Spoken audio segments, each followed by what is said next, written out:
আমরা আমাদের অধিকার আদায়ের জন্য আসছি, কারণ আমরা কারোর স্বার্থ হাসিল, শিক্ষকরা কারোর স্বার্থের জন্য কাজ করে না, শিক্ষকরা তাদের স্বার্থের জন্য। আপনারা দেখছেন যে আজকে বৃষ্টির মধ্যে রৌদ্রের মধ্যে ভিজে কুকুরের সঙ্গে, যেখানে মানুষ থাকার কোনো উপযোগী নাই, সম্পূর্ণ অনুপযোগী একটা পরিবেশে শিক্ষকরা কত কষ্ট এবং ত্যাগ স্বীকার করে আজকে এখানে তারা আন্দোলন করতেছে। এখানে শিক্ষকরা কখন এত কঠিন আন্দোলনে নামতে পারে, যখন তাদের দেওয়ালে পিঠ ঠেকে যায়।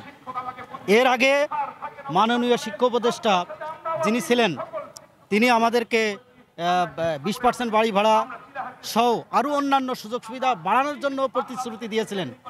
এই বাজেটের আগে 2024 সালে যে বাজেটের আগে 25 সালে যে বাজেট, তার আগে তিনি বলেছিলেন এই বাজেটে শিক্ষকদের সকল সুযোগ সুবিধা বৃদ্ধি করা হবে। কিন্তু আজ 3 মাস অতিক্রম হয়ে গেল প্রায়, কিন্তু এখন কোনো শিক্ষকদের এই যে 20% বাড়ি ভাড়া, 1500 টাকা মেডিকেল ভাতা, এবং 75% কর্মচারীদের যে ঈদ বোনাস বৃদ্ধি করার যে প্রজ্ঞাপন দাবি করে আসছে শিক্ষকরা বাজেটের পর থেকে, তারা আমাদেরকে কিন্তু একের পর এক আমাদের সাথে ছলছাতুরি করে আসছে।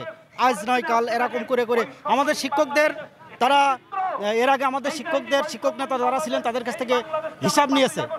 শিক্ষকরা মন্ত্রণালয়ের এই দপ্তর থেকে ওই দপ্তর, বিভিন্ন দপ্তরে ঘুরে তারা পরিশ্রম করে এক মন্ত্রণালয় থেকে আরেক মন্ত্রণালয়, এক দপ্তর থেকে আরেক দপ্তরে গিয়ে তারা হিসাব কষ্ট করে দিয়েছে। কিন্তু হিসাবটা তো শিক্ষা মন্ত্রণালয়কেই করা উচিত ছিল, কারণ প্রত্যেকটা শিক্ষক কর্মচারীদের হিসাব তাদের যে ওয়েবসাইট আছে সেখানে সব কিছু দেওয়া আছে, সেখানে ইচ্ছা করলেই তারা কিন্তু খুব দ্রুত হিসাবটা কমপ্লিট করতে পারে। আমাদের এই যৌক্তিকতা দাবি, যে দাবির পূর্ণ সমর্থন দেশের আপামর জনসাধারণ, তারা আমাদের এই যৌক্তিক দাবিতে সমর্থন করেছে।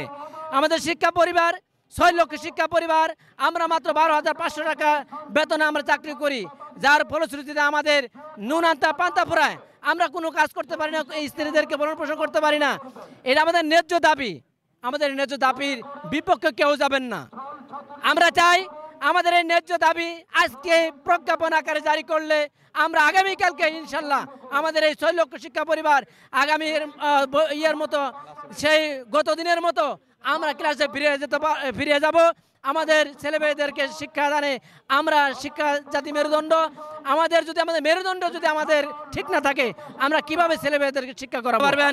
ইতিমধ্যে আজকে এরকম আছে, কালকে এরকম থাকবে না, কালকে আন্দোলন আরো তীব্র আকার ধারণ করতে পারে।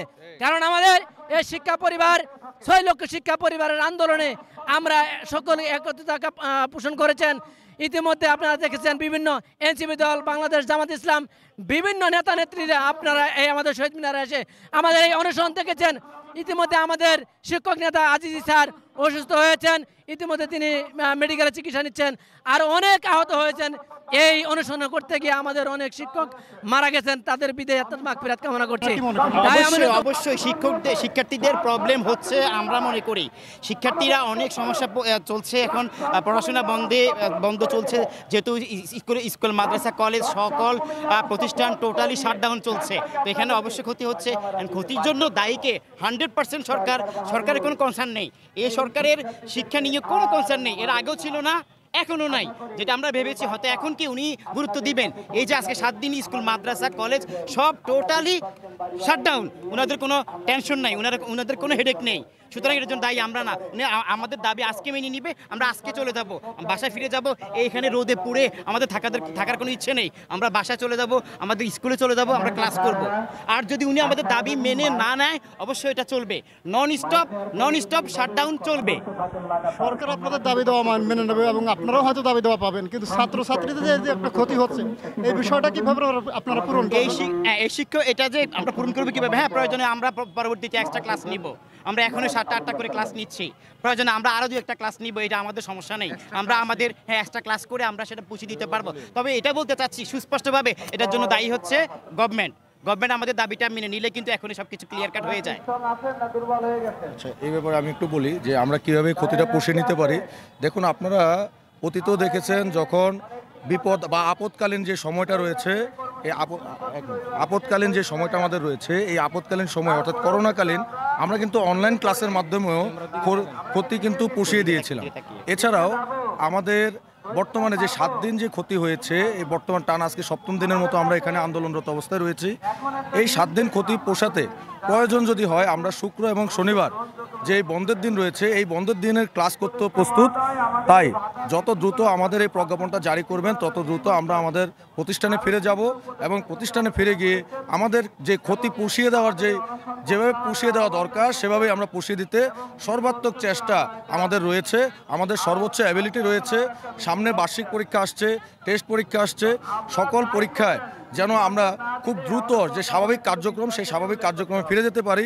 তাই সকল শিক্ষা কর্মকর্তা যারা শিক্ষা নিয়ে ভাবেন, শিক্ষা উপদেষ্টা সহ প্রধান উপদেষ্টার নিকট আমরা আবেদন জানাই এই শিক্ষকদের এই শহীদ মিনারে যেন আর না থাকতে হয়। আজকের ভিতরে আপনারা আমাদের যে কাঙ্ক্ষিত 20% বাড়ি ভাড়ার যে প্রজ্ঞাপন, 1500 টাকা মেডিকেল ভাতার প্রজ্ঞাপন এবং আমাদের প্রতিষ্ঠানে আমাদের প্রিয় কর্মচারী ভাই বোনদের জন্য 75% উৎসব ভাতার প্রজ্ঞাপনটি আপনারা পেশ করুন।